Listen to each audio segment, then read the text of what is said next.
What's happening, folks? Back with another reaction, back with some more acid-dub-techno by the one and only Jah Scoop, the man, the myth, the legend, aka the Geezer, aka Guy McGaffer. We are returning once again to 303 Alliance 15, aka Acid in Dub Volume 2, 2025. Shout out once again to Benji for his label and this sub-series specifically. And yeah, I've reacted to a couple tunes on here already, and this time we're coming back for the Rasta, which is one of the more straightforward titles you'll see in this genre. The Rasta meaning a particular person who is part of the Rastafari cultural scene, religious movement, and so on. And in this regard, it bears all the hallmarks of a classic Jah Scoop track. It's got a wicked acid bass line, it has driving energy, it's got some great reggae sonics, so let's give it a listen. This is Jah Scoop, the tune is The Rasta, and it's from the 303 Alliance 15, which is also Acid in Dub Volume 2.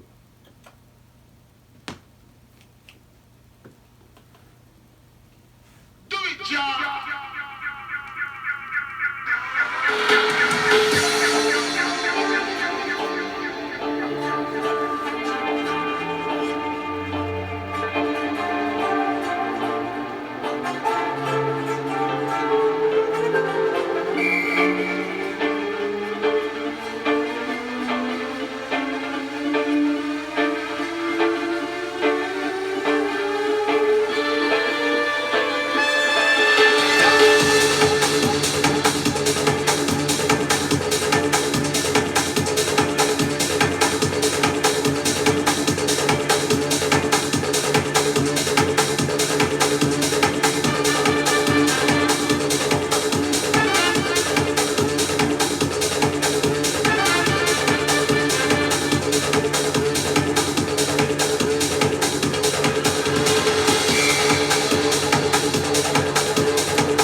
touch at the end.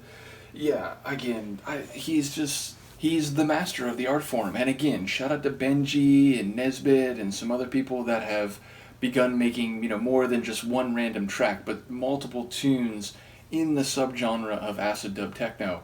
But it's clear who the high priest of acid dub is, and that's the one and only Jah Scoop. And I will say, everything Guy makes more or less, especially as the geezer, I've talked about it before, like his geezer persona is probably my favorite acid techno artist in history. But as Jah Scoop specifically, one thing that he does especially well are those deep, rolling, like gurgling, bubbling acid bass lines at the base of the track. Now in this one and in many others, you get, higher pitch, like acid fireworks shooting over the top. And of course the layered acid production of his tracks is one of his calling cards. But it's that deep, like, what's the word? I was going to say aggressive. It's not aggressive, but it's like those deep acid lines really have this persistence, this drive to them. And this is another great example of that. And I love near the end when it sort of comes back and everything is a bit more stripped down than earlier in the track. And you're just really, your ear is really focused on that driving acid bass line. So, yeah, again, the way he uses horns, the way he incorporates vocal samples, the reggae keys, like there's many elements, that little tap-tap or like click-click rhythm that runs through the entire tune. All of these things are crucial ingredients, but it's that driving acid bass line at the bottom of the track that sets the foundation for everything that happens on top of it. So, another brilliant tune from the absolute master of the acid dub sound. Shout out to Guy. Shout out to Benji once again for the excellent 303 Alliance label. Let me know what you think of this one. I will see you next time. Peace.